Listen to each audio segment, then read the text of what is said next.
குரல் கொடுக்கணும். இன்னும் சீமான் அவர் சொன்னாரா விஜயலட்சுமி மேல காதலே வரலையா, அப்புறம் அத்தனை அபார்ஷன் எப்படி ஆச்சாமா? ப்ரூஃப் இருக்குல்ல. அழுதாலும் கதர்னாலும் கோர்ட்டுக்கு தேவை ப்ரூஃப். சீக்கிரம் ஒரு முடிவுல வரும். சரியா? வேதனை எல்லாருக்கும் சேம் தான். அப்புறம் எங்களுக்கு வந்தா ஜாமு, உங்களுக்கு வந்தா பிளட், அந்த மாதிரி தானே.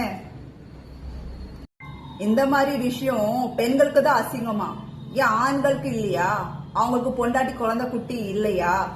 ஏன் மான மரியாதை அவங்களுக்கு இல்ல? இந்த மாதிரி வெளியே வெளிச்சத்துக்கு கொண்டு வந்தாதான், சட்டம் ஸ்ட்ராங் இருந்தாதான் அநியாயம் அங்க நடக்குது கொஞ்சம் கம்மியாகும், அட்லீஸ்ட் கம்மியாகும். வெளியே வாங்க. சரியா? தட்டி கேளுங்க. இந்த பழைய அம்மா அப்பாலாம் செஞ்ச வேலை, குரல் கொடுக்காத இதுலதான் நம்ம இப்ப மாட்டி முழிக்கிறோம். எத்தனை பெண்களோட ஆண்களோட வாழ்க்கை போகுது தெரியுமா? குழந்தையோட ஃபியூச்சரே இல்ல. இன்னும் வர காலம்